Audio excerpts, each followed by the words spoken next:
ঘুরানতে দিন। ফ্রিজের মাথাটা আমার দিকে একটু ঘুরাই দেন। আপনি একটু সামনে দেরি হয়ে গেল। বাইরে সম্ভব না, দেখছেন ফ্রিজটা বন্ধু কয়বার করলেন? একবার এইদিকে একবার এইদিকে, আপনার তো জায়গায় বসে রয়েছে।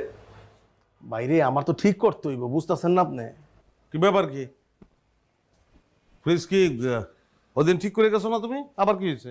না স্যার, আমি ঠিকই করে গেছি স্যার, কিন্তু স্যার আসলে আমি বুঝছিলাম স্যার গ্যাসের সমস্যা, কিন্তু স্যার যে পাইপের ভিতরে যে বলকগুলি আছিল বলক তো আমি ছুটাই দিয়ে গেছি, সুন্দর করে গ্যাস ভরে দিয়ে গেছি, কিন্তু স্যার এখন তো এসে দেখতেছি স্যার কম্প্রেসারটা দুর্বল। তো কম্প্রেসারের দাম কত? স্যার কম্প্রেসার ঠিক করতে বেশি টাকা লাগবে না স্যার, ৬,০০০ টাকা লাগবে স্যার।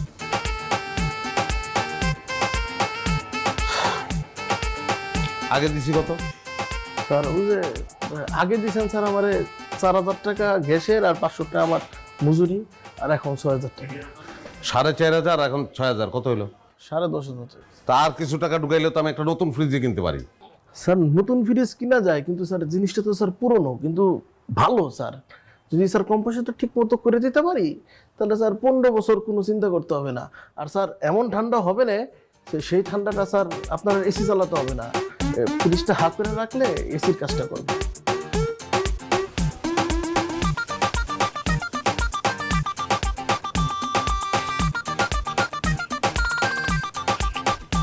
চার ৫,০০০, ৬,০০০। যেভাবে কথা বলছো ওইভাবে যেন ঠিক হয়।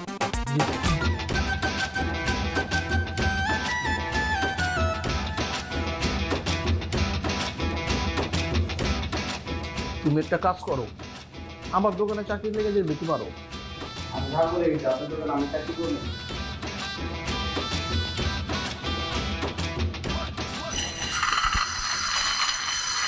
এই কম্প্রেসারের টাকা দিয়ে গেছিলাম না? হ্যাঁ, তাহলে আজকে আবার কি?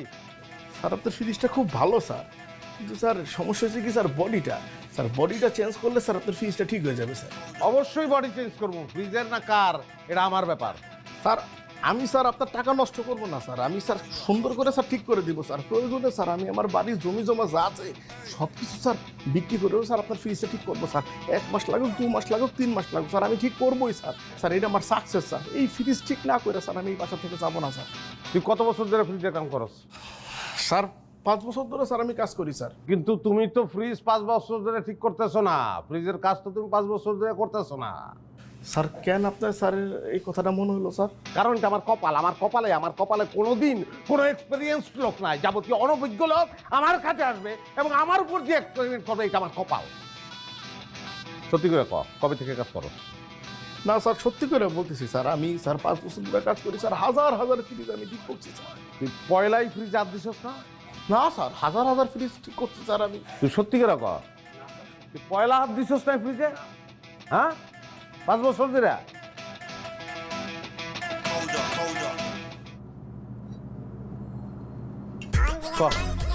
স্যার সত্যি করে বলতেছি স্যার আমি আপনার ফ্রিজ স্যার প্রথম স্যার আপনারটা দিয়ে স্যার আমি বনি করছি স্যার, আপনারটা দিয়ে স্যার আমার ভুল হয়ে গেছে স্যার, আমার ভুল হয়ে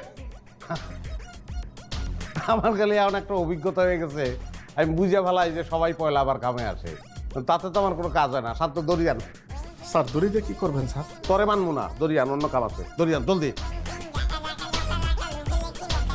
তালা বন্ধ কর, ফ্রিজের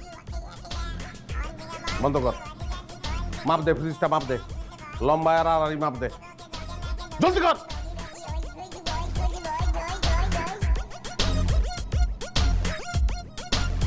ফ্রিজটা সোজা কর।